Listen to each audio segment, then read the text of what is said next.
Deixa eu puxar aqui o microfone mais pertinho. Qualquer coisa eu falo com ele assim, não tem problema. Áudio e imagem ok. Áudio também tá ótimo. Hortência, aumenta o volume aí, então. Bom, gente, que ótimo ter vocês aqui. Muito bom dia. Essa é a minha primeira experiência com live dessa forma, né? Essas aulas online. Para mim também é uma novidade muito grande, um desafio. Estou aprendendo a fazer isso. Então, conto até com a colaboração, né, de vocês nesse momento que eu também estou aprendendo a fazer isso, né? E aí, qualquer coisinha vocês já vou deixando meu pedido de desculpa antecipadamente, tá bom? Então vamos um pouquinho baixo, mas dá para ouvir, né? Então vamos dar início, né?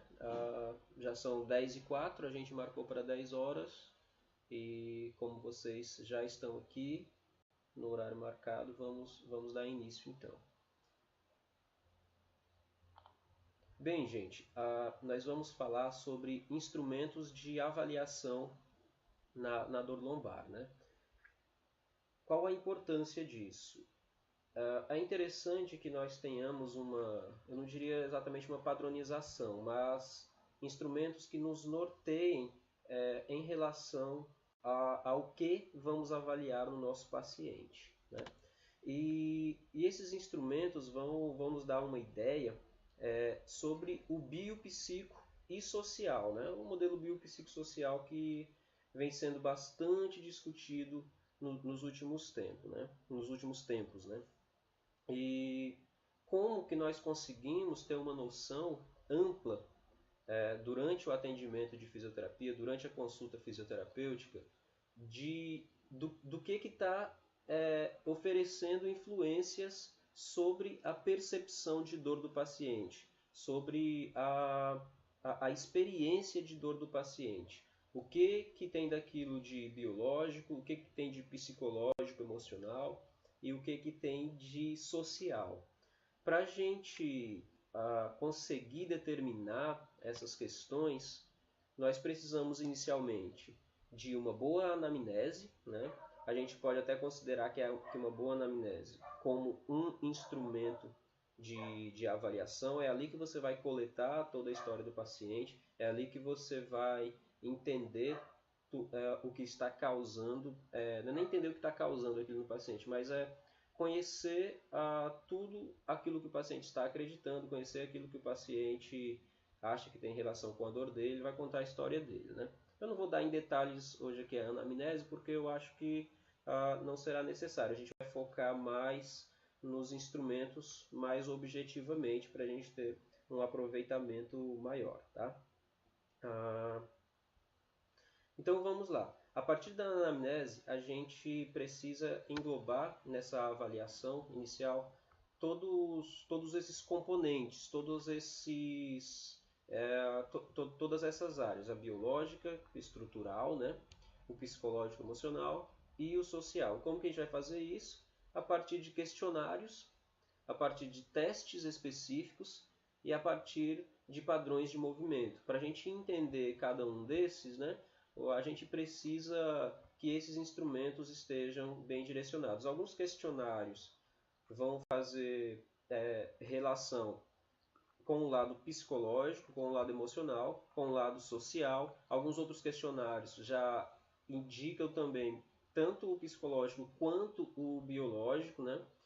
Então, são informações que se comunicam entre si.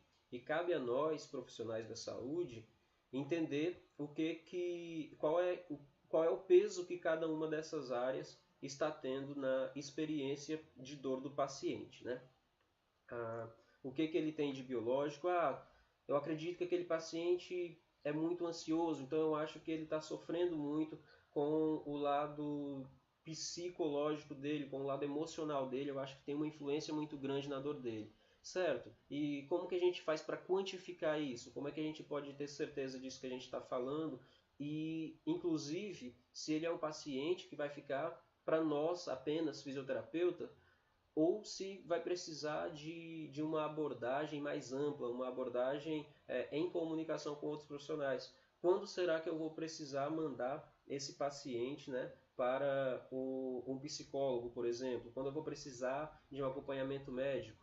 Então, todas essas questões, para que a gente não fique apenas realizando um tratamento às cegas, a gente precisa de instrumentos adequados para direcionar essa nossa prática, né? Então, o momento do diagnóstico é o mais importante de todo o tratamento, né? Beleza. Então, vamos lá. O primeiro questionário que a gente vai utilizar com o nosso paciente, esse não é um questionário validado, tá? Então, são perguntas que fazem alusão, que fazem relação com os red flags, com as bandeiras vermelhas, né? E por que essas perguntas são importantes para a gente? A gente sabe que as bandeiras vermelhas, que são aquelas condições patológicas mais graves, como fratura, como infecções, presença de tumores, compressão do canal radicular que esteja de fato gerando um problema mais grave no paciente, elas precisarão ser encaminhadas para o atendimento, né, para o gerenciamento médico. Então, no primeiro momento que esse paciente chega para a gente, o mais importante é que a gente consiga determinar se esse paciente é elegível para o nosso atendimento de fisioterapia. Ou se a gente não tiver certeza absoluta disso, a gente poderá cometer um grande erro, gastar o tempo, o dinheiro do paciente e a gente pode não ter o sucesso que a gente deveria ter ou até agravar ainda mais o quadro do paciente. Para quem atende em consultório, em clínica, é mais difícil a gente pegar uma bandeira vermelha, é mais difícil a gente pegar um red flag, né? Isso porque geralmente quando os pacientes têm sintomas mais graves, eles não vão procurar diretamente o consultório de fisioterapia, eles vão procurar um atendimento emergencial, eles vão procurar um hospital. Então dificilmente ele chega diretamente para o fisioterapeuta. E aí é que entra ainda mais o cuidado que a gente deve ter. Porque como eles não chegam com uma frequência muito alta, é muito comum que quando ele chegar, talvez nós não estejamos preparados para atender, para reconhecer aquele caso de bandeira vermelha, né? Então nós temos que ter sempre em mente que, apesar de raro chegar, ele pode acontecer e nós temos que estar preparados. Tá? Então essas perguntas são perguntas abertas, né, acerca de bandeiras vermelhas. E você não tem esse questionário pronto em lugar nenhum, tá? Então não é um questionário assim, digamos, validado, assim, não é esse primeiro questionário são perguntas relacionadas a bandeiras vermelhas que a gente vai montando, né, para identificar se o paciente tem se tem algum indicativo de que ele possa estar sofrendo de uma patologia mais grave. Então, pode ser que você sinta até falta de alguma pergunta nessas que eu listei aqui, né? E aí, inclusive, se alguém sentir falta de alguma pergunta, se alguém sentir falta de alguma abordagem para a bandeira vermelha que não esteja listada aqui nessas perguntas, pode deixar, tá, aí no comentário e aí a gente vai acrescentando depois para enriquecer ainda mais esse nosso material, tá? Então, vamos lá. Você perdeu peso recentemente sem motivo aparente? Tipo, o paciente não está fazendo dieta nenhuma, ele não está praticando uma atividade física direcionada para perda de peso, mas ele percebe que ele vem perdendo peso nos últimos tempos, nos últimos meses. E, coincidentemente a isso, ele está sentindo uma dor lombar, está sentindo uma dor, pode ser lombar em qualquer outra região também, né? Porque essas perguntas podem ser direcionadas para outras regiões do corpo também.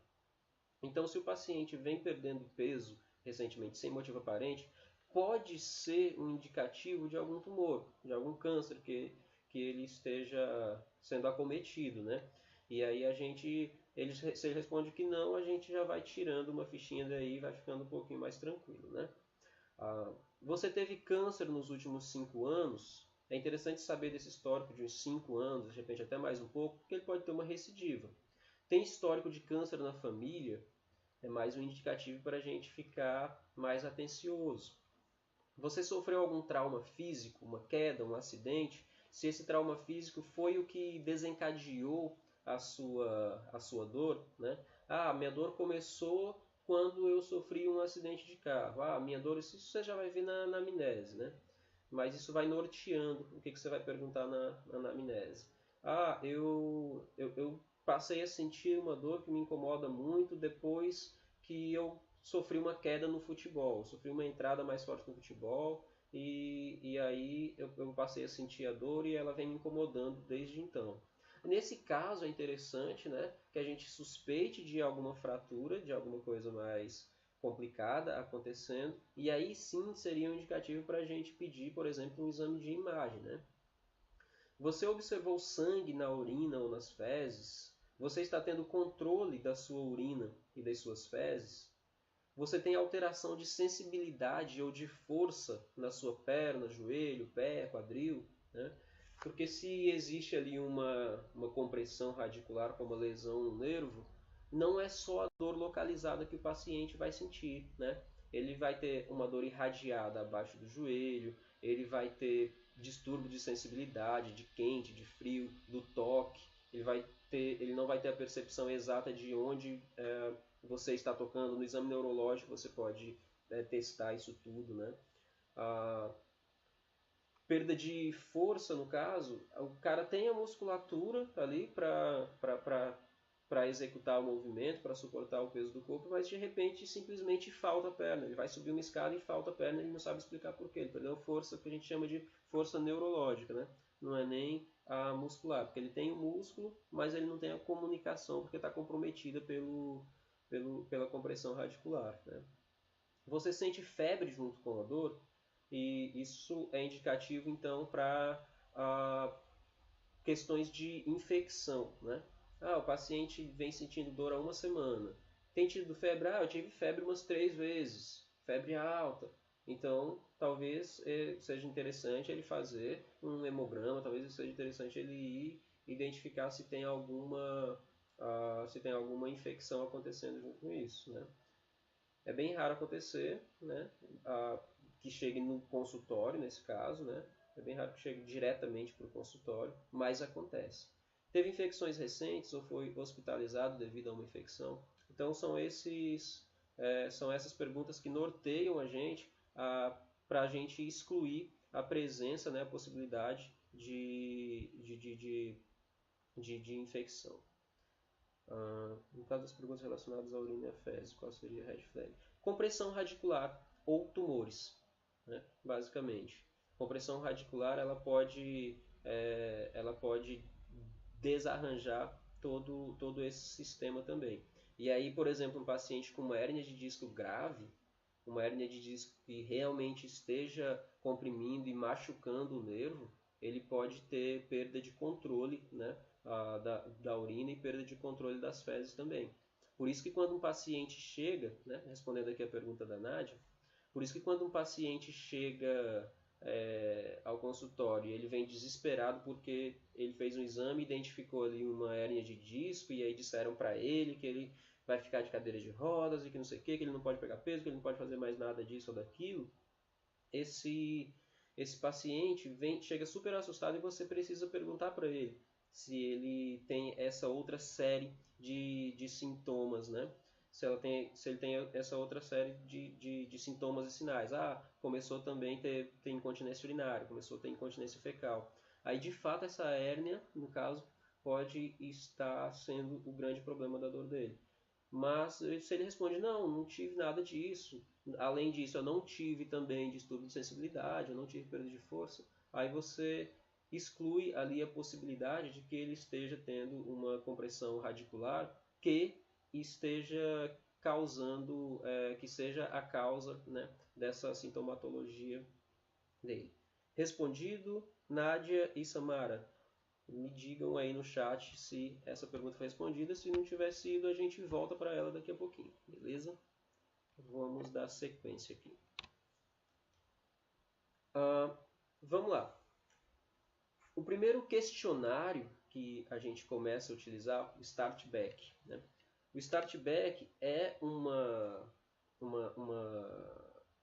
um instrumento que hoje um paciente com dor crônica, uma dor lombar crônica, o cara já sente dor por mais de 3 meses, por 4 meses, por um ano, eu não atendo sem antes fazer um Start Back, né? O Start Back é um dos do instrumento que mais direciona para a presença do risco psicossocial, né? Então, assim, ele é composto por 9 perguntas, onde as primeiras perguntas elas são direcionadas para alterações físicas que o paciente vem sentindo. Essas 4 primeiras perguntas. A minha dor nas costas se espalhou pelas pernas nas 2 últimas semanas. Eu tive dor no ombro ou nuca pelo menos uma vez nas últimas 2 semanas. Evito andar longas distâncias por causa da minha dor nas costas. Nas 2 últimas semanas tenho me vestido devagar, mais devagar por conta da minha dor nas costas. Então são questões que fazem referência ao acometimento físico. Já a segunda parte do questionário, eles fazem referência ao acometimento psicológico, psicossocial. A atividade física não é realmente segura para uma pessoa com um problema como o meu.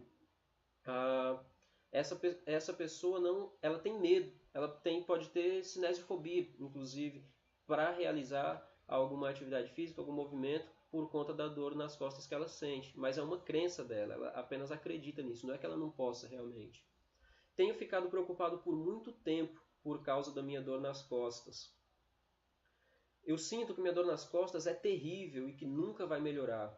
E aí o paciente vai respondendo se ele discorda ou se ele concorda, né? No final, nós teremos, nesse esquema aqui, essa escala geral, ele pontuaria até 9 pontos, né? E dentro da escala geral, se o paciente fez menos de 3 pontos ou até 3 pontos dentro das 9 perguntinhas, ele é um paciente de baixo risco para um mau prognóstico de psicossocial. Ele não tem um risco muito forte de sofrimento psicossocial acontecendo. Agora, se esse paciente fez mais do que 3 pontos, a gente passa para análise específica da subescala, a subescala psicossocial, que são as questões da quinta até a nona. E aí, dentro dessas questões da quinta até a nona, a gente vai observar se o paciente ele teve mais do que 3 pontos, né? Menos ou até 3 pontos dentro da subescala psicossocial, se ele respondeu concordo para até 3 perguntinhas dessa aqui, ele é um paciente de médio risco. E se ele é um paciente que respondeu concordo para mais do que 3 dessas perguntinhas aqui da subescala psicossocial, ele é um paciente com alto risco de sofrimento psicossocial. É um paciente que tem muita influência dos efeitos psicossociais, dos efeitos emocionais, dos efeitos de ansiedade, de preocupação excessiva, de medo do problema dele, ele não compreende muito bem o problema dele, as informações que ele tem acerca do problema dele são muito ruins, está causando grandes problemas ali na vida dele. E aí, gente, nesse caso aqui, você pega um paciente desse com alto risco de mau prognóstico por conta do sofrimento psicossocial que é alto, provavelmente a gente, enquanto fisioterapeuta, não vai conseguir resolver todo o problema dele. Esse paciente vai ter que passar também por um acompanhamento com um psicólogo, ou de repente até mesmo um psiquiatra quando ele precisar de intervenção medicamentosa para esses casos também, né? E aí é muito mais grave. Se a gente ficar sozinho ali, enxugando gelo, fazendo a nossa terapia física, esse paciente tem uma péssima chance para melhorar. Dificilmente ele vai melhorar a longo prazo. Pode ser que ele chegue ali no consultório, faz a intervenção, melhora, vai para casa, semana que vem está de novo, e aí é o que mais acontece.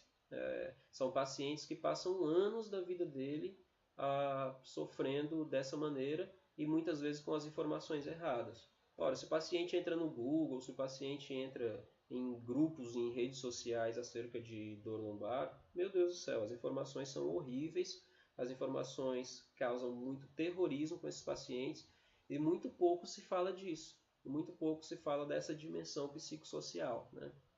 Então, esse instrumento vale ouro, tá? Paciente crônico, paciente com mais de 3 meses de dor, já pede logo para responder esse questionário, tá? É um questionário rápido de se fazer, né? Bem objetivo, e você já tem ali um indicativo, né? Não quer dizer que pontuou, então com certeza ele vai ter com certeza ele tem essa influência. Não, ele é um indicativo, tá? Ele identifica o risco de mau prognóstico, né? Devido ao sofrimento psicossocial, né? Ok? Então vamos para o próximo. A escala de Tampa para a cinesiofobia.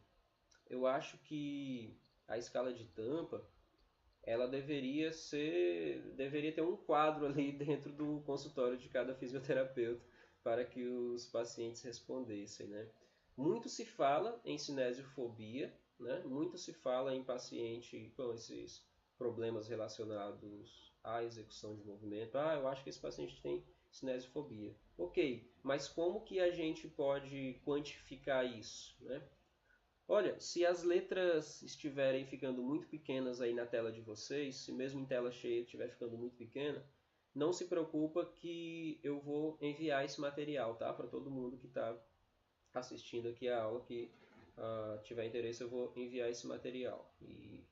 Enfim, a escala de Tampa para a cinesiofobia, ela consegue identificar o quanto esse paciente está sofrendo com cinesiofobia, né? Então, ela é uma escala com 17 perguntas, onde o paciente vai responder se ele concorda, se ele discorda totalmente, e aí ele vai pontuando de acordo com a pergunta dele, se ele discorda parcialmente, se ele concorda parcialmente ou se ele concorda totalmente. E aí a pontuação vai de 1 a 4 para cada questão, para cada pergunta dessa. Essas perguntas são como: eu tenho medo que eu possa me machucar se eu fizer exercícios. Se eu tentasse superar esse medo, minha dor aumentaria. Só porque alguma coisa piora a minha dor não significa que é perigoso. A dor sempre significa que eu me machuquei, que eu machuquei o meu corpo, né? E aí, de acordo com as respostas do paciente, ele vai pontuando e vai dando uma noção mais direcionada se ele está realmente sofrendo com cinesiofobia ou se apenas a gente acha que ele está sofrendo com cinesiofobia, né? E aí, isso é até interessante para quem trabalha com movimento. Às vezes o paciente chega para a gente rígido pra caramba, tenso pra caramba, e a gente, olha só como ele está rígido, vamos aqui, é uma pessoa rígida, vamos fazer alongamento. E aí gasta lá não sei quanto tempo fazendo alongamento com o paciente, achando que ele vai melhorar a qualidade do movimento dele apenas ali com a abordagem física, com a abordagem mecânica, que é o alongamento, né? Mas na verdade esse cara morre de medo de executar o movimento, tá? E o medo de executar um movimento, muitas vezes ele nem vai saber responder se ele tem esse medo. O medo é algo, esse medo da cinesiofobia em si é um medo que ele não consegue explicar, é algo inexplicável para ele não entende por que ele não consegue realizar. E se você simplesmente perguntar, você sente medo de realizar, assim, sei lá, fazer perguntas muito abertas assim, provavelmente ele diz que não. Mas quando ele responde o questionário com todas essas perguntas e com todos esses scores, ele vai dando para a gente uma noção mais exata de como que essa influência do medo dele tá interferindo na realização dos movimentos, né? E aí essa escala, essas 4 questões, a 4, a 8, a 14 e a 16, a gente inverte os scores, né? Você vê que lá na outra a gente tem do discordo totalmente vale 1 até o concordo totalmente que vale 4, né? Ela é crescente. E na hora da gente dar o resultado, o paciente responde do jeito que está lá na outra, né? E na hora de dar o resultado, a gente inverte esses scores, tá? A gente vai passar a valer 4, 3, 2, 1, não 1, 2, 3, 4. Porque são perguntas mais positivas, né? Minha dor provavelmente seria aliviada se eu fizesse exercício. E aí as outras perguntas elas são mais negativas, né? As pessoas não estão levando minha condição médica a sério. Minha lesão colocou meu corpo em risco para o resto da minha vida. E aí a gente inverte para dar a pontuação, e a pontuação mínima que o paciente vai fazer é de 17 pontos, e a pontuação máxima que ele vai fazer é de 68 pontos. Quanto mais o paciente pontuar nessa escala, pior é a cinesiofobia que está cometendo o caso dele. E aí a gente pode fazer uma subdivisão, né, desses scores, onde de 17 a 34 ele teria uma cinesiofobia leve, de 34 a 51 a cinesiofobia moderada, e de 51 a 68 a cinesiofobia grave, acometendo a prática, a realização de movimento dele. E como que a gente vai fazer, né, identifiquei que meu paciente tem cinesiofobia moderada a grave. Como que a gente vai fazer para tirar isso dele, para melhorar isso dele? Mostrar para ele, né, que essas questões, como ele respondeu, pegar uma por uma dessas questões e conversar com ele. Fazer educação em dor mesmo, de preferência baseada em neurociência, porque muitas dessas questões são apenas crenças que não têm, né, uma validade hoje pelo que a gente já conhece sobre dor. Né? São crenças que não estão de acordo com o que a gente sabe sobre dor. Então, é sempre válido, nesse caso, fazer aí as abordagens de educação em dor com esse paciente para que ele volte, né, para que ele consiga realizar a movimentação sem esse acometimento psicológico. Aí você vê aí diretamente, né, como que os fatores psicológicos estão interferindo no físico dele, o psicológico interferindo no bio. E quando a gente fala de modelo biopsicossocial na dor, parece que fica muito em evidência o psicossocial, né? A gente acaba falando muito do psicossocial, mas a gente não pode esquecer o bio também que está sendo influenciado. E aí um paciente com cinesiofobia, ele passa a ter a longo prazo restrição de movimento, passa a ter mais rigidez articular, passa a ter mais rigidez muscular, e aí ele tem vai perdendo força porque ele não levanta mais um peso, ele vai perdendo toda a capacidade dele de amplitude de movimento, né? E aí são fatores psicológicos que têm uma influência muito grande no físico.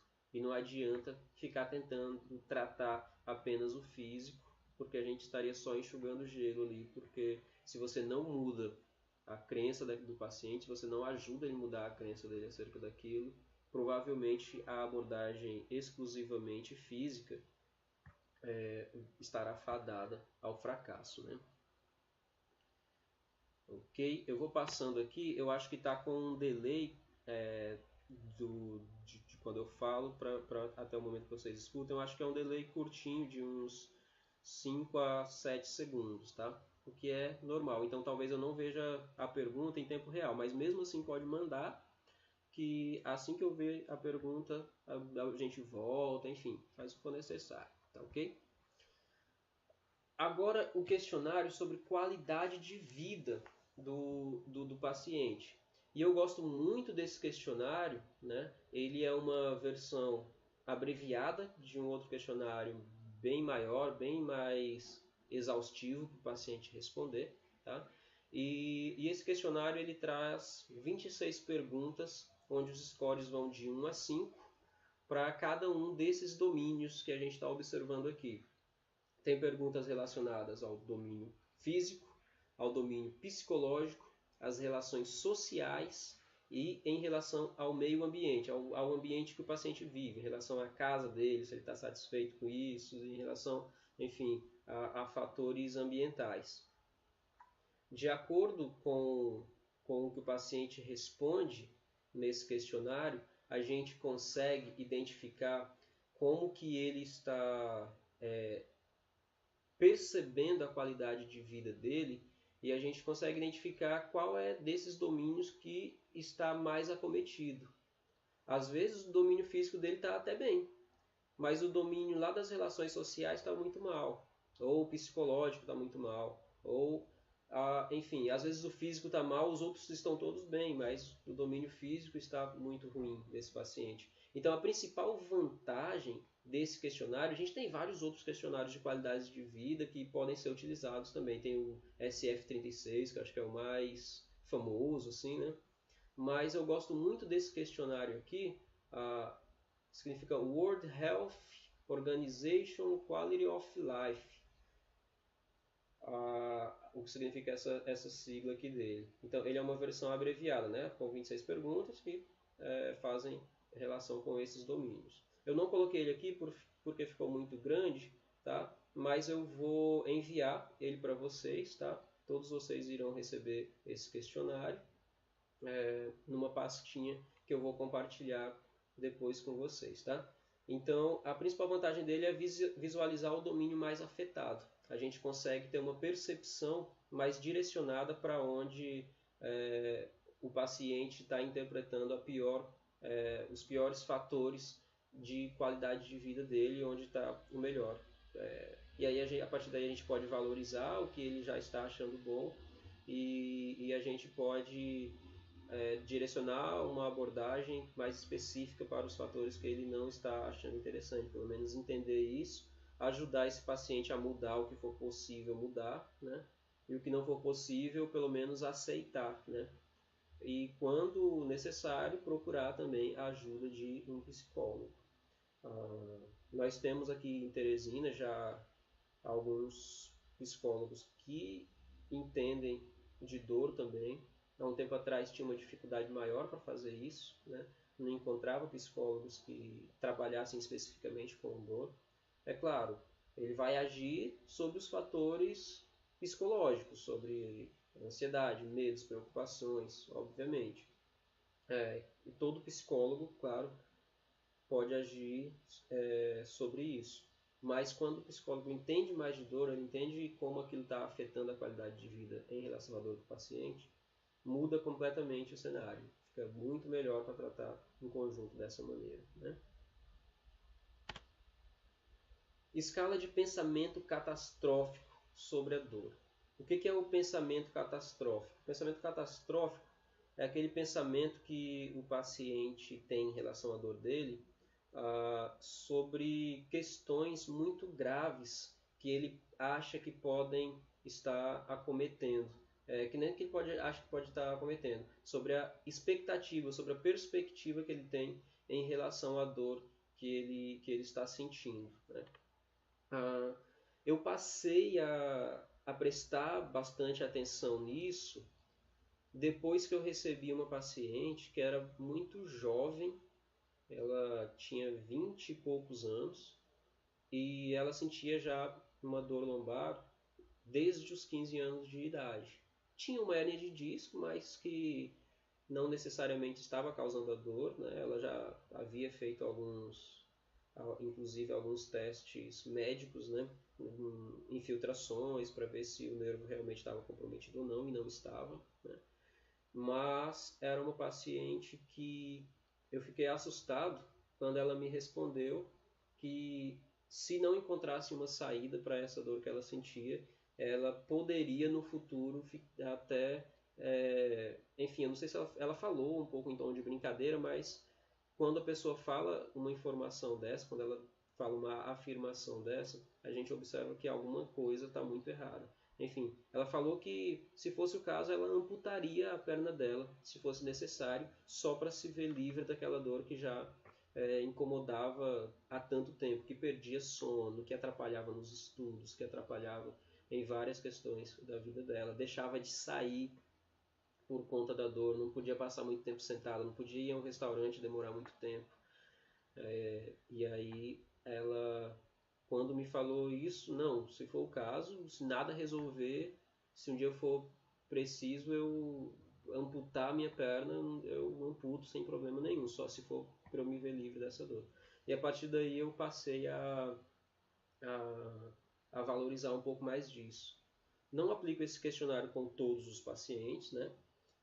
Ele vem com pacientes que já são crônicos, que têm um alto nível de sofrimento psicossocial lá no start-back, né? Então, o paciente tem um nível alto de sofrimento psicossocial, é interessante aplicar sobre o pensamento catastrófico também, sobre a dor dele, né? E as perguntas são relacionadas à preocupação que ele está tendo com a dor, né? Então, ela oferece um score de 0 a 4, onde 0 seria o mínimo, 1 leve, 2 moderado, 3 intenso e 4 muito intenso, tá? Então, o sentimento que a dor é terrível e que não vai melhorar aí ele responde se é mínimo, leve, moderado, intenso ou muito intenso. O pensamento que a dor é grave é porque ela não quer parar, já que a dor não para, já que a pessoa sente essa dor há 7 anos ali, é muito grave o que está acontecendo. Então, se ela acredita que aquilo é intenso, é muito intenso, tipo, o pensamento é muito forte em relação a isso, ela tem um indicativo, né, para pensamentos catastróficos estarem influenciando.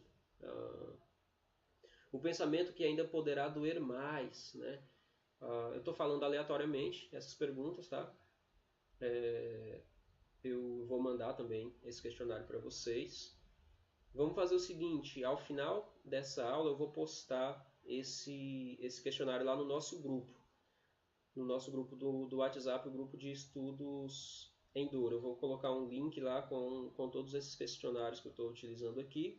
Quem ainda não está no grupo, quem entrou aqui que não está no grupo ainda, é um grupo que a gente faz direcionado para quem participa dessas reuniões. Antes a gente tinha as reuniões presenciais, mas por conta da pandemia a gente está testando aqui fazer essas reuniões online. E aí um critério para entrar no grupo é ter participado de uma reunião. Então se você está aqui acompanhando essa reunião online, você já atende esse critério. E aí você solicita para mim o link, e aí eu te adiciono no grupo, né? Manda uma mensagem para mim, seja no direct, no Instagram ou no WhatsApp, e eu te adiciono lá no grupo. Vamos fazer o seguinte, ao final dessa aula, eu vou deixar disponível o link para acesso ao grupo lá no meu perfil do Instagram. E aí você clica lá no linkzinho do site, lá na biografia, e vai abrir uma janelinha com algumas opções. Aí vai estar lá, grupo de estudos na dor. Eu vou deixar ele disponível por 30 minutos. Então, saindo da aula, eu já deixo lá disponível por 30 minutos. Você acessa, entra no grupo para facilitar tanto a vida de vocês quanto a minha, para não ter que ficar esperando, mandar, enfim.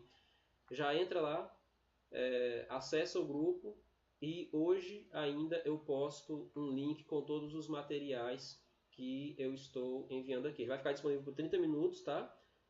Depois eu vou tirar o link, até porque para pessoas que não participam da aula também não entrar, deixar o grupo realmente apenas com as pessoas que estão participando das nossas reuniões, né? Ok? Questionário de sensibilização central. É mais um questionário que paciente crônico deveria fazer quase que obrigatoriamente esse questionário, né? Por quê?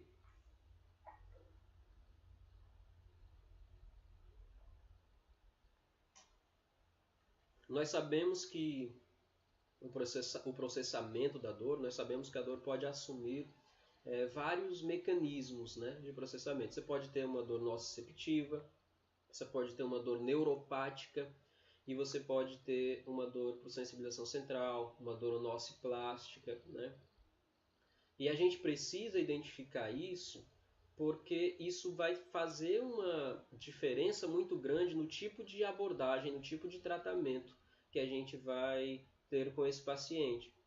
O paciente que tem uma dor nociceptiva, geralmente, é um paciente que teve uma dor aguda, ele teve ali um trauma, uma pancada na região, ele teve enfim, um movimento brusco que ele foi fazer e travou a coluna, alguma coisa assim, né?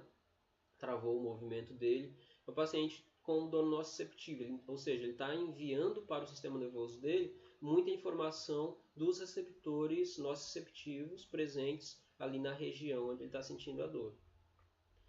É normal que uma dor nociceptiva ela regrida ali alguns dias ou semanas. Agora, quando ela permanece, quando ela vai se tornando crônica, fatores de sensibilização central podem estar envolvidos. Ou seja, são fatores na modulação, no processamento da dor que estão envolvidos na percepção de dor do paciente. Como assim, Eduardo? Como que esses fatores de processamento da dor estão envolvidos na percepção do paciente?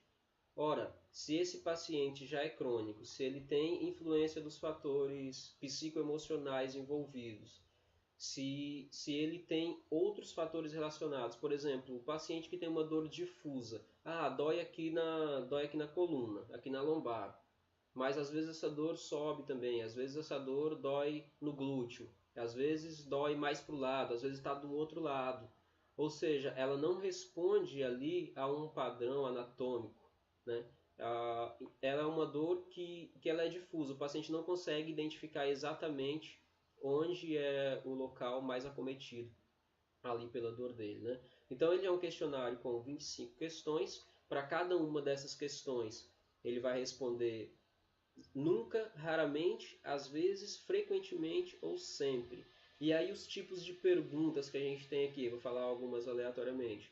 Sinto-me cansado ao acordar pela manhã. Tenho crises de ansiedade. Costumo apertar, ranger os dentes. Isso aqui é bem interessante, cara. Quando você pega um paciente muito tenso, muito rígido, você pergunta para ele como anda a qualidade do sono dele, se tem dormido bem, se ele acorda bem, se ele acorda bem disposto no outro dia, bem recuperado do sono dele. E aí ele vai respondendo que não, que a qualidade está ruim e tal. Se pergunta se ele costuma ranger os dentes. Às vezes ele nem sabe responder. E aí você orienta ele a perguntar para o cônjuge se ele já percebeu algum ranger dos dentes, né? O famoso bruxismo, né? Que pode estar relacionado muito a pacientes com altos níveis de ansiedade, né? Altos níveis de preocupações, de estresses, e isso pode estar influenciando também a percepção da dor desse paciente. Então, são sempre fatores relacionados com a sensibilização central que tem uma interferência direta na dor que o paciente está sentindo, né? Sou sensível à luminosidade excessiva, né? Tipo, mas o que isso tem a ver com a dor, Eduardo? O que tem a ver a luminosidade com a dor que o paciente está sentindo? Porque essa alta sensibilidade à luminosidade é um fator de sensibilização central. É um fator de que o processamento dos estímulos no sistema central do paciente não está muito íntegro. Existe algum distúrbio ali no processamento do paciente, né? O paciente tem dores de cabeça, tem dores no corpo todo, tem dificuldade para se concentrar, dorme mal, o estresse piora meus sintomas, me sinto triste ou deprimido, tenho dor na região pélvica, tenho dor no queixo, preciso urinar frequentemente, tenho pouca energia. Então, são todos fatores de sensibilização central que a gente precisa compreender se estão presentes no paciente. E aí pode ter certeza, eu não saberia dizer um número exato, mas pode ter certeza aí que de uns 7 pacientes crônicos com dor lombar, pacientes com mais de 3 meses, pacientes com 5, 10 meses, 1 ano, 2 anos, pode ter certeza que ele vai responder frequentemente ou sempre para várias dessas questões aqui. E aí você precisa explicar para o paciente que esses fatores estão relacionados com a dor dele, e aí não necessariamente você vai ficar agindo diretamente em cima da dor, mas você vai tentar orientar o paciente acerca desses acometimentos, tentar administrar isso junto com o paciente, né, buscar meios de administrar isso com ele, para que ele consiga melhorar nesses fatores e ter uma resposta lá na dor lombar que ele sente, tá? Aquela foi a parte A do questionário e essa aqui é a parte B, que aí o paciente já vem com essas informações, né? Essas informações, quando você pergunta para ele, é possível que se você não perguntar, ele nem responde, ele não sabe que isso aqui é importante, né? Ele não sabe que isso aqui é importante, mas você vai perguntar para ele se ele já recebeu algum diagnóstico médico, né, de fadiga crônica, de fibromialgia, de síndrome das pernas inquietas, disfunção da articulação temporomandibular, enxaqueca, síndrome do intestino irritável, hipersensibilidade química à poeira, cosméticos, poluição, lesão cervical, ansiedade ou ataques de pânico, depressão, que são fatores que também têm relação íntima com sensibilização central. Então, você pergunta isso no questionário para o paciente, de repente ele começa a responder sim ali para alguns desses. E aí é mais um indicativo de que esse paciente sofre com sensibilização central.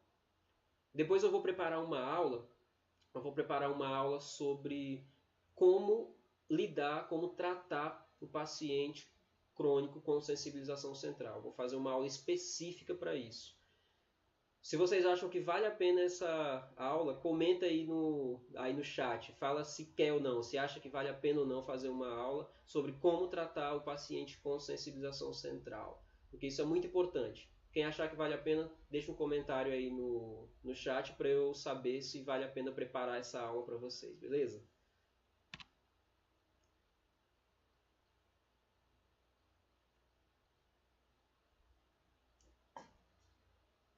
Vamos lá.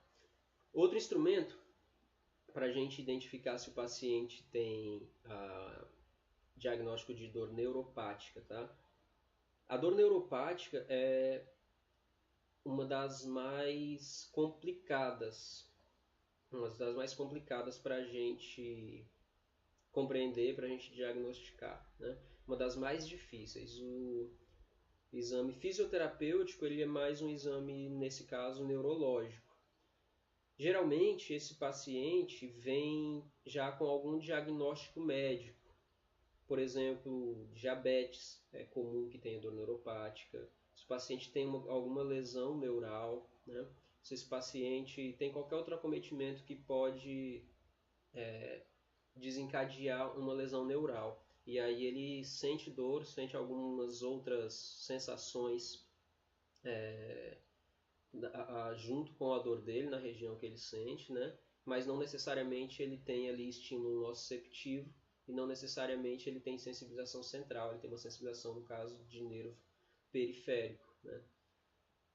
Esse questionário, bastante simples, bastante rápido, dá uma noção para a gente sobre esses elementos de dor neuropática, né?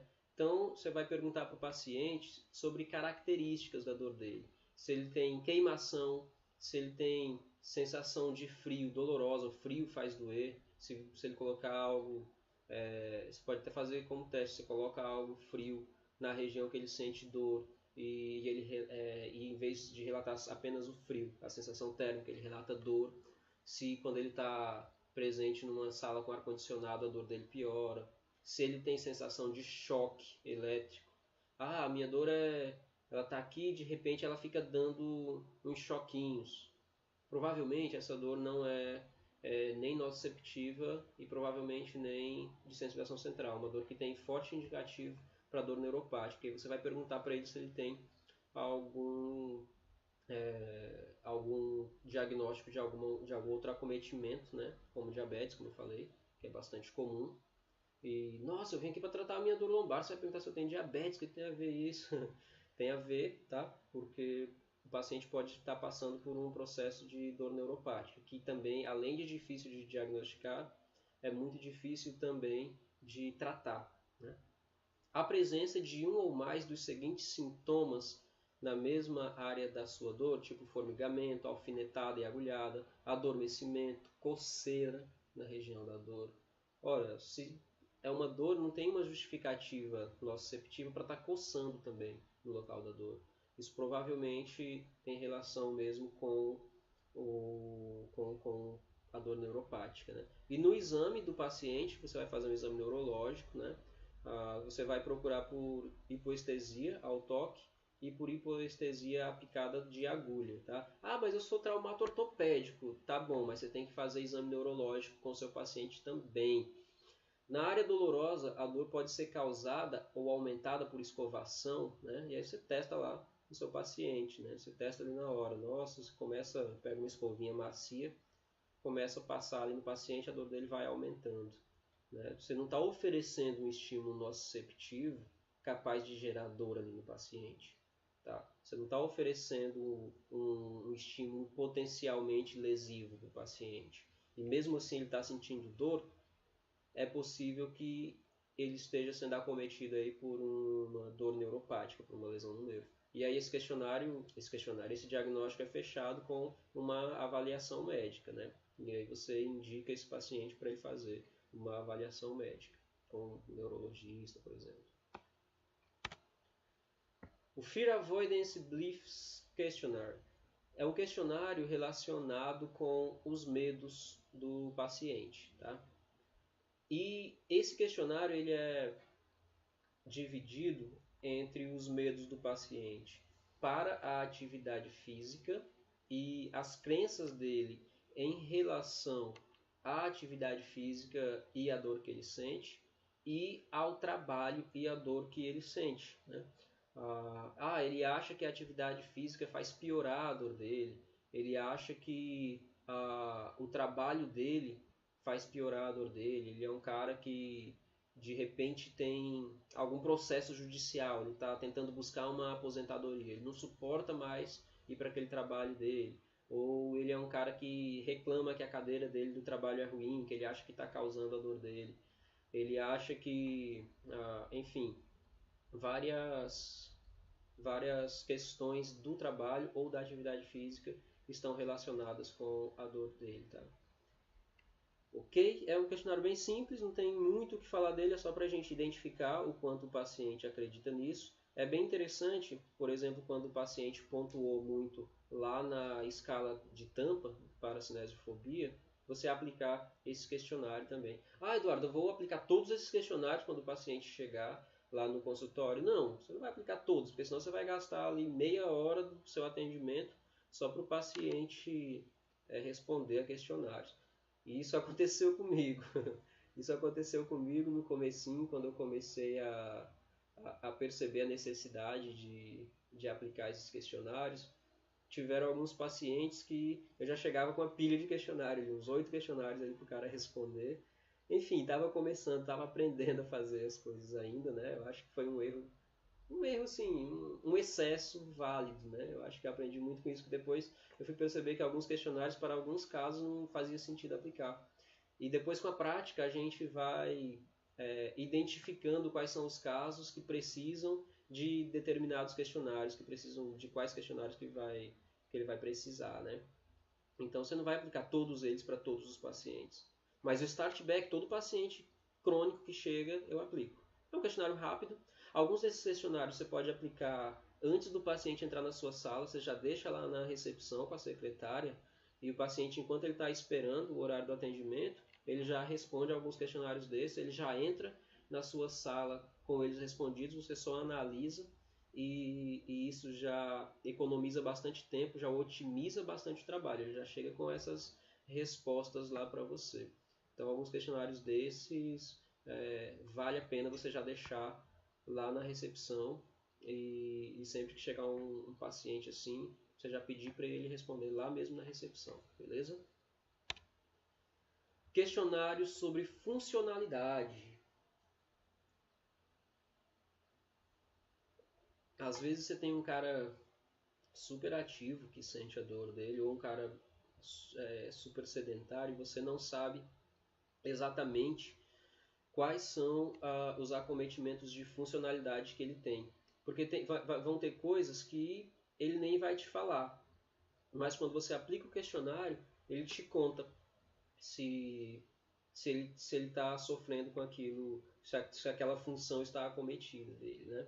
Então, é um questionário que tem 10 sessões, todas elas sobre questões funcionais, sobre atividades da vida diária, e o quanto você vai identificar o quanto esse paciente tem acometimento. Então, eu não coloquei ele completo aqui, tá? Porque também ficaria muito extenso. Mas o questionário que vem, por exemplo, ali na seção 1, intensidade da dor, e aí ele vai ter 6 alternativas para ele responder qual das 6 mais se assemelha a percepção que ele tem da dor dele. Cuidados pessoais, ele vai ter outras 6 alternativas para responder qual que mais se assemelha à situação dele. Eu coloquei como exemplo aqui essas alternativas que estão relacionadas ao levantar objetos, aqui na seção 3. Levantar objetos, ele vai responder, eu consigo levantar objetos pesados sem aumentar a dor. Consigo levantar objetos pesados, mas isso aumenta a minha dor. A dor me impede de levantar objetos pesados do chão, mas consigo levantá-los se estiverem convenientemente posicionados, por exemplo, sobre uma mesa. Ou seja, quanto mais baixo ele vai respondendo aqui, pior o nível de funcionalidade dele para aquela área, para aquela seção. E aí vem para sentar, para ficar em pé, para dormir, para vida sexual. Isso aqui é interessante, que é uma pergunta difícil de se fazer para o paciente e ele não vai te falar, né? Ele não vai te falar logo de cara, assim. Mas quando ele vê isso no questionário, ele responde. E de acordo com a resposta dele, você já observa, se esse cara tem acometimento na vida sexual, se ele não consegue manter uma vida sexual ativa ali com a esposa, com o esposo, por conta da dor dele, pode ter certeza que isso está trazendo uma série de outros eventos psicológicos, uma série de outros acometimentos e outros fatores relacionados ali na vida do paciente. E interessante esse questionário também para você aplicar uma vez, né, no momento da consulta, mas também aplicar no decorrer do tratamento desse paciente. Por quê? Porque às vezes o paciente não tem uma percepção muito clara da dor dele e ele tende a dizer que não está melhorando. Por exemplo, você aplica ali uma escala de EVA, o cara pontua ali um 7 na escala de EVA na primeira consulta, passam algumas semanas de atendimento, você aplica de novo, ele pontua lá um 4, um 3, você sabe que melhorou muito. A dor está presente, mas melhorou muito. A gente sabe disso, mas o paciente às vezes faz uma confusão em relação a essa percepção de melhora, porque para ele não, mas ainda está doendo. E aí ele acredita que o tratamento não está fazendo, não está surtindo efeito. Mas se você aplicou o questionário Oswestry, e aí você pode aplicar com todos, esse é um questionário que você pode aplicar com todos, né, sem distinção, a não ser que já seja um atleta super funcional que faz tudo da vida dele, tem uma dor ali que incomoda, às vezes até pelo excesso de atividade física, né?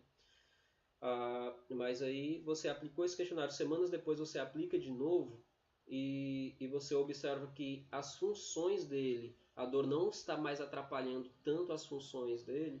Isso é interessante para mostrar para o paciente. Olha só, realmente você ainda tem a sua dor aqui, num nível mais baixo do que antes, mas eu entendo que ela ainda te incomode no nível mais baixo, mas olha como as suas funções melhoraram. Olha como elas atrapalhavam antes todas essas questões aqui funcionais, mas olha como está hoje. Hoje você já consegue fazer isso. Olha, hoje você dorme melhor. Hoje você tem uma vida social mais ativa. Você consegue se locomover por distâncias maiores. Você consegue sentar e ficar em pé sem muita dificuldade, né? E aí é interessantíssimo para mostrar para o paciente, tá? Instrumentos mais diretos, como a escala visual analógica, a escala de EVA, muito simples, muito comum, que eu tenho certeza que a maioria de vocês utiliza no dia a dia, utiliza na sua prática clínica. Ainda assim, primeiro eu não ia nem colocar ela aqui nesses instrumentos, porque é algo muito comum, né? Todo mundo utiliza. Então eu pensei, então talvez nem seja necessário colocar. Não, mas é interessante salientar algumas coisas dela. Utilizar essa escala em praticamente todos os atendimentos que você vai fazer, tá? Para você ir criando ali dentro do seu prontuário até mesmo um gráfico sobre como que está essa evolução do seu paciente, tá? E aí, super interessante a maneira com que você vai pedir para o paciente responder na escala visual analógica. Que uma coisa é só você falar, aqui de 0 a 10, como que está a tua dor? O paciente, nossa, tá horrível, vai lá e coloca 9, 10, tá?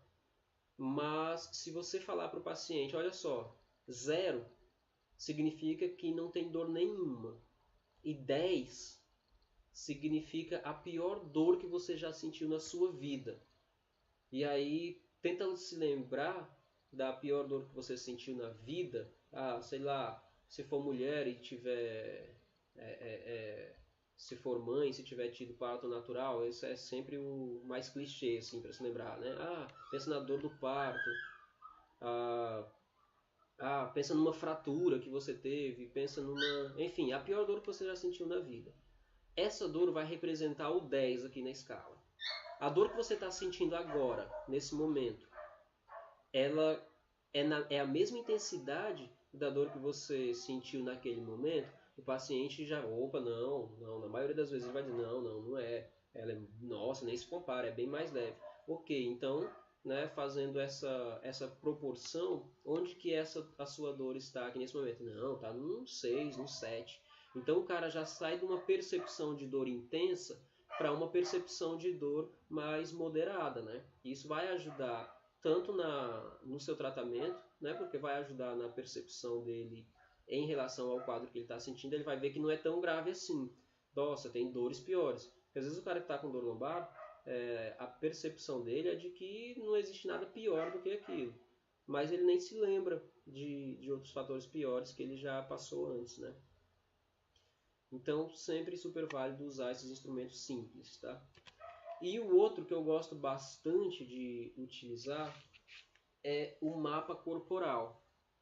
Porque às vezes o paciente tem dificuldade de mostrar para a gente, de comunicar para a gente onde que ele sente a dor. Ah, é por aqui. Então, cara, onde que você sente a dor? Ah, é por aqui assim, e vai passando a mão. Você sabe aquele paciente que, é por aqui, e ele não consegue colocar a mão num ponto específico, é aqui que dói. Mas ele, é por aqui, e vai passando a mão assim, dói aqui, às vezes ela tá mais para cá, às vezes aqui, e ele tem uma região difusa da percepção de dor dele, né? Então você pede para ele pintar nesse mapa corporal as regiões que ele sente a dor. Pode ser com uma caneta mesmo, né? Você pede para ele pintar ou fazer um X onde dói, e aí nos locais onde ele sente mais forte a dor, para ele fazer uma pintura também mais forte, para a gente identificar onde estão as principais queixas dele, né? Onde ele consegue identificar mais a dor. Especialmente quando o paciente é um paciente de sensibilização central, paciente que tem fatores de sensibilização central envolvidos, ele vai pintar várias regiões do corpo. Ele vai pintar várias regiões. Vai pintar a lombar, vai pintar a glútea, vai pintar às vezes o ombro, às vezes a perna, descendo na perna para baixo, às vezes ela está aqui, às vezes está ali. Então é interessante para você ter uma noção também de como que o paciente percebe essa dor no corpo dele. Que ele fala às vezes é uma dor lombar, mas essa dor lombar às vezes está lá no glúteo, que ele acredita que seja lombar. Às vezes ela está um pouco mais acima, às vezes, enfim. Às vezes ela está mais para um lado, às vezes está mais para o outro, né? E aí você consegue identificar para direcionar até os exercícios que você vai passar, né? Você consegue dar um direcionamento maior para essa abordagem.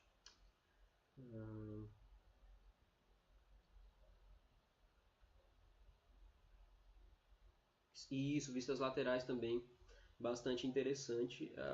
Também, eu não coloquei elas aqui porque a imagem que eu achei de vista lateral, eu fiquei com medo de não ficar muito visível, porque eu estava preocupado com a qualidade da imagem, né? Mas eu acho que está até saindo bem. Eu estou acompanhando aqui por outro dispositivo, acho que está até saindo bem. Mas sim, super válida aí a dica da Nádia, viu, pessoal? Além das vistas frontais e posteriores, você pode usar também as vistas laterais para o paciente identificar onde ele está sentindo a dor dele, beleza? Ok, saindo dos questionários e dessa avaliação prévia, ali você parte para o exame físico. E quais são os exames físicos, quais são os testes que a gente vai utilizar, que instrumentos de testes são esses que a gente vai utilizar com o paciente. Que testes são esses, né? Observação postural, mas não aquela observação postural que a gente aprendeu lá na faculdade, que coloca o paciente num cinetógrafo e vai ver qual lado do ombro dele que está mais alto, enfim, se ele tem se ele tem escoliose, se ele tem isso, se ele tem aquilo. Não é essa avaliação postural que a gente vai fazer com o nosso paciente. A avaliação postural que a gente vai fazer com o nosso paciente é basicamente para procurar posições antálgicas, posições onde ele está fugindo da dor dele. Né? Não é essa posição que ele adota no dia a dia dele, é uma posição que ele está adotando naquele momento por conta da dor dele, para fugir da dor que ele sente. Né? Então, é uma avaliação que deve ser feita muito rápida, muito rapidamente, porque se você pede, fica na posição aí, confortável, não sei o quê, e aí você começa a olhar demais o paciente, ele já começa a se corrigir, já começa a ficar tenso, ficar rígido, ele não vai adotar uma posição natural dele. Como exemplo, eu coloquei o lateral shift, que é um deslocamento lateral do quadril. E aí o paciente desloca um pouco o quadril para a região onde a dor dele alivia. É bastante comum em pacientes com dor lombar. Né? E aí você vai observar assim, na posição como que está o sintoma dele. Se ele deslocou ali o quadril, né, ou fez uma inclinação do tronco, ele foi mais para trás, enfim, a posição que ele adota naquele momento. Você observa se naquela posição ele tem a distalização dos sintomas ou a centralização. O que é a distalização dos sintomas? É quando o sintoma que é local, por exemplo, ele está ali na lombar e ele irradia para a perna. Ou quando a centralização, quando o sintoma alivia, né? Quando a irradiação diminui, né? Ela está irradiada ali para a perna, ele adota uma posição e a sensação de dor que estava na perna, ela fica mais centralizada, ela fica mais na região inicial, mais pontual, né? Essa seria a avaliação postural, questão de segundos mesmo, não demora nela não, porque senão você colhe dados infiéis ao que o paciente está apresentando naquele momento, tá? Nem é talvez a mais importante, às vezes dá até para passar sem ela, sinceramente, né? Mas você percebe, tipo, na hora que o paciente levanta aqui, tal, você já dá uma olhadinha na hora que você vai levar para o exame, nem observa, nem avisa para o paciente, vou fazer aqui uma observação da sua postura, vou ver como é que... Não, nem fala nada disso. Você já pede, levanta aqui, vamos aqui, para bem aqui, rapidinho, questão de 5 segundos ali, você já foi. Se você tiver de pegar, você já pegou ali. Se tiver alguma coisa chamando a atenção, você já pega ali rapidinho. O exame físico em pé, você vai fazer testes de caminhada e testes de apoio unipodal. O que você vai observar? Se o paciente tem claudicação na caminhada, se quando ele caminha ele aumenta os sintomas, se a intensidade local da dor mudam quando ele está caminhando, e se andar na ponta do pé ou andar no calcanhar, né, se ele consegue fazer isso, né? Ele caminha ali no seu consultório, ali, uma distância curtinha, você observa como ele está caminhando e pede para ele, agora vai na ponta do pé, atravessa aqui a sala na ponta do pé. E aí ele não consegue, de repente ele manca, ele claudica, ele não tem força em uma das pernas. Por que isso é importante? Para a gente ver se tem acometimento de raiz nervosa. Né? Andar na ponta do pé seria a raiz de S1, andar no calcanhar, a raiz de L5. Então, é interessante para aquele paciente que tem muito medo do que está acontecendo dentro da coluna dele, para aquele paciente que tem hérnia de disco, você mostrar para ele, olha só, nos testes aqui que demandam uma exigência ali da raiz, você saiu bem, você não está apresentando nenhum indicativo de que há um acometimento aí da raiz nervosa, né? E o apoio unipodal você vai observar como está o controle motor do paciente, como que está a integralidade do disparo do glúteo médio do lado de apoio, né? Você vai ver como que está a força do glúteo médio, se ele está bem controlado, se ele está respondendo bem ao apoio unipodal. O glúteo médio é um importantíssimo estabilizador da pelve em apoio unipodal, inclusive na caminhada, na corrida, né? É um importante estabilizador, e quando ele está fraco ou quando ele está débil, né, que ele demora demais para se contrair, ele ativa, enfim, muito debilmente, o paciente perde o controle motor. Você vai observar a propriocepção, o shift do quadril, o deslocamento lateral do quadril, né? É normal que tenha um deslocamento lateral do quadril quando você fica em apoio unipodal, por conta do deslocamento do centro de gravidade, mas quando esse deslocamento é excessivo, isso indica que pode ser por conta da dor dele, pode ser uma posição antálgica. E às vezes na perna do lado que o paciente sente a dor com mais intensidade, ele pode até nem conseguir ficar em apoio unipodal, né? O step down, que é aquele teste onde o paciente está em cima de um degrau e ele vai tentar tocar o mais baixo possível, você vai observar como que está a estabilidade do movimento dele. A amplitude de movimento que você vai testar com o seu paciente, tanto para extensão quanto para flexão e inclinação lateral, né? Esses movimentos eles são interessantes para a gente identificar a preferência direcional do paciente. Então você vai identificar qual é a direção de movimento que irrita a dor e qual é a direção do movimento que alivia a dor, né? Então o movimento de preferência direcional ele não basta apenas não doer, ele precisa aliviar o sintoma. E aí o paciente tem mais facilidade ali para fazer uma extensão da coluna, por exemplo, como aqui na segunda imagem, né? O paciente fez a flexão, não dói, ele não conseguiu amplitude quase nada, dói. Ele fez uma extensão e a extensão foi melhor. Olha, parece que na extensão melhora.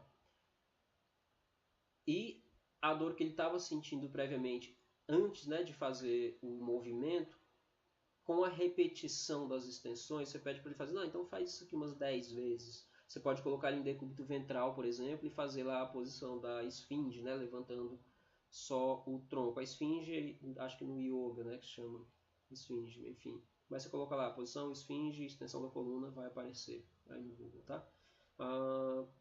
E aí, com a repetição, ele repete ali umas 10 vezes e a dor está diminuindo, é esse o movimento de preferência direcional dele. Ou a dor diminuindo ou a irradiação diminuindo. Ou seja, a dor que estava distalizada, irradiada, ela está agora centralizando. É uma dor que está centralizando. Então, é super válido observar qual é a amplitude de movimento ativo do paciente.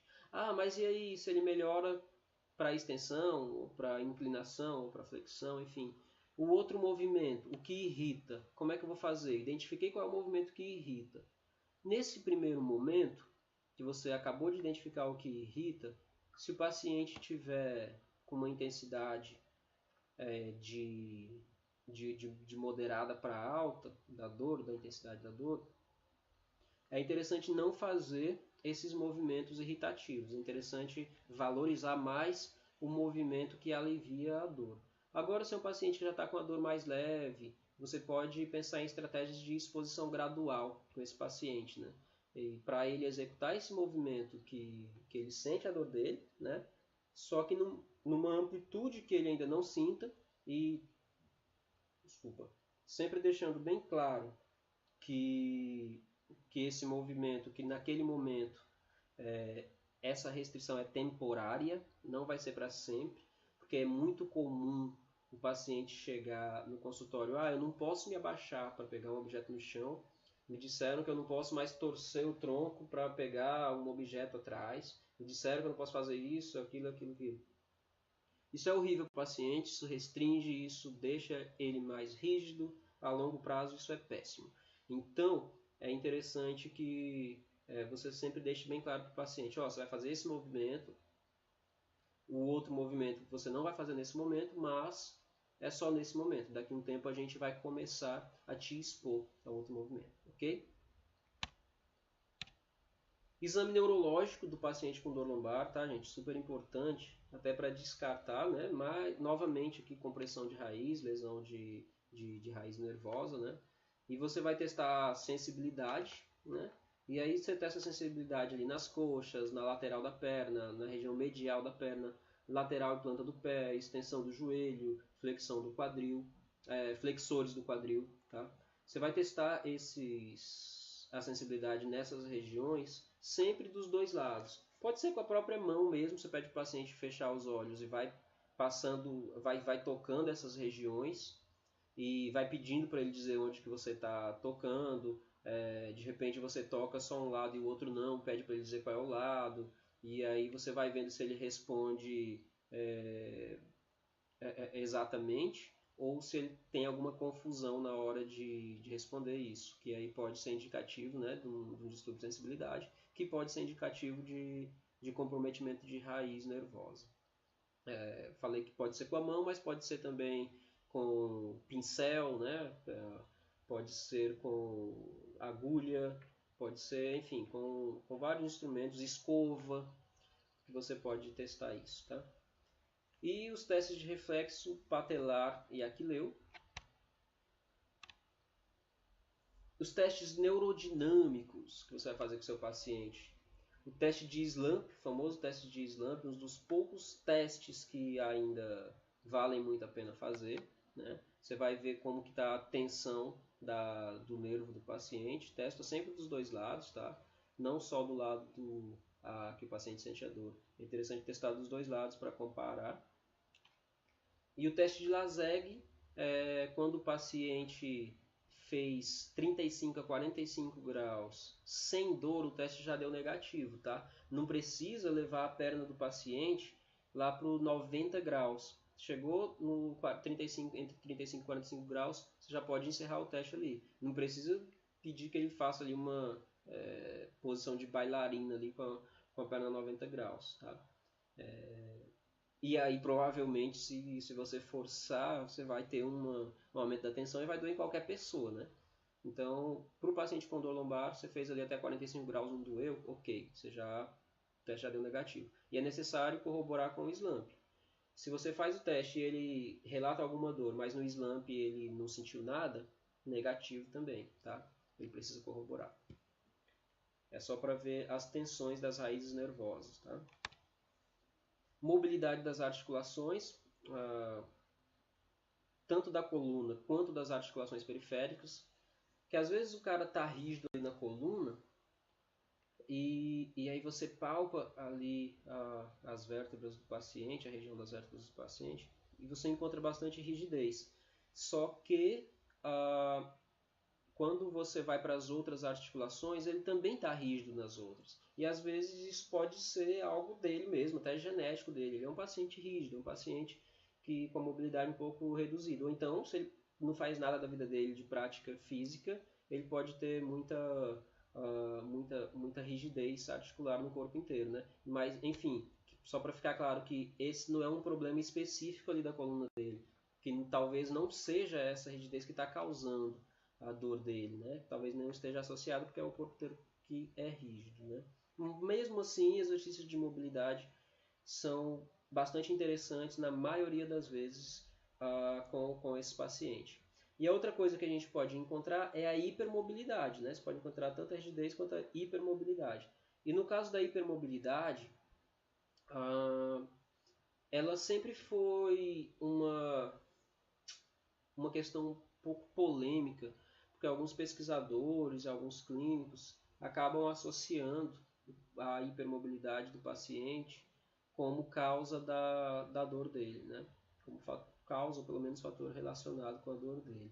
E aí enchem o paciente daqueles exercícios de core, exercícios de rigidez, fortalecimento demais, às vezes, para a região, e acaba gerando um mecanismo ali de aumento de tensão no paciente, que ele vai ficar preocupado se o core dele está contraído no dia a dia dele, nas atividades que ele está realizando, ele não consegue executar um movimento relaxadamente, ele vai estar sempre preocupado com isso. Mas a gente sabe que são poucos os casos em que a estabilização da coluna ela vai ser indicada para o paciente com dor lombar, né? Na maioria das vezes ela não vai ter relação com o que o paciente sente. E aí uma das coisas que a gente pode fazer, né, um dos testes que a gente pode fazer para identificar se tem uma relação mesmo da instabilidade do paciente, você encontrou que ele é hipermóvel, tá? Encontrou que ele é hipermóvel. Ah, será se essa hipermobilidade dele tem relação com a dor que ele sente? Aí você pode fazer um outro teste. Por exemplo, o teste de instabilidade prona, né? Dessa forma que você está vendo na imagem. Paciente apoiado ali na maca, com as pernas para fora da maca, você vai palpar a região lombar do paciente, né, lombopélvica, só vai palpar para sentir. E aí, o que você vai fazer? O paciente vai levantar as pernas, ele está com dor nesse momento, né? A perna está aqui, o pé está apoiado no chão e ele está com dor. E aí você pede para ele elevar a perna. Ao elevar a perna, ele vai contrair essa musculatura. Se ele contraiu a musculatura e a dor passou ou a dor diminuiu, aí de fato é um indicativo de que essa mobilidade excessiva dele pode estar sendo causada por fraqueza, por exemplo. E aí é um paciente que você consegue ter um bom prognóstico a partir de exercícios de força de estabilidade, tá? Junto com outros fatores também, tá? Que a gente identifica se o paciente é candidato a ter bom prognóstico com exercícios de estabilidade de força, ok? Bom, pessoal, chegamos ao fim da nossa reunião de hoje. Eu espero que tenha sido proveitoso para vocês. Para mim foi legal, como primeira experiência eu gostei de ter feito isso. Espero fazer outras em breve, mas eu quero que vocês me digam também se vocês gostaram, se foi proveitoso para vocês, se valeu a pena acordar 10 horas da madrugada para assistir essa reunião, né? Porque o mais importante é que esteja sendo proveitoso para vocês. Se não estiver sendo proveitoso para vocês, não faz sentido para mim também fazer isso, tá? Então, contem para mim se foi ou não. Eu espero que, se tiver sido, espero ver vocês nas próximas. Aguardo sugestões para próximas reuniões. E o grupo do WhatsApp, quem ainda não está no grupo do WhatsApp, ou me manda uma mensagem, ou daqui a pouquinho eu vou deixar o link lá no meu perfil no Instagram. Clica no link da bio e vai ter a opçãozinha do link para entrar no grupo. Tá? Eu vou deixar disponível por apenas 30 minutos para que ninguém que não esteve na reunião entre também. Tá? E depois, mais tarde, eu envio um outro link com todo esse material, tá? Com todo esse material que a gente viu, com todos os questionários para o grupo, beleza? E a nossa próxima reunião, né, ótimo, obrigado pelo feedback de vocês. Sim, Nádia, a aula vai ficar salva. Eu vou deixar inicialmente ela salva aqui para vocês no YouTube e depois que eu vou tornar ela pública, mas ela vai ficar salva aqui para vocês inicialmente no YouTube, entrando com o link, tá? E então, já que o feedback, né, de quem respondeu foi bom, fico feliz por isso. Então a gente já deixa o tema da próxima aula já registrado. Da próxima aula não, próxima reunião, né? Próxima reunião já registrado sobre o tratamento fisioterapêutico do paciente com sensibilização central, tá? Já vou deixar anotado aqui e depois eu marco a data com vocês e aviso lá no grupo e pelos canais de comunicação do Instagram. Gente, obrigado por terem ficado comigo até o final. Fico muito feliz com a presença de vocês e grande abraço, até a próxima. Não esquece de se inscrever aqui no canal, que a gente está tentando manter uma frequência de vídeos aqui, com vídeos informativos, tá? Quem não tiver inscrito ainda, se inscreve para ajudar a gente a continuar mandando essas informações, tá? Grande abraço para vocês, até a próxima.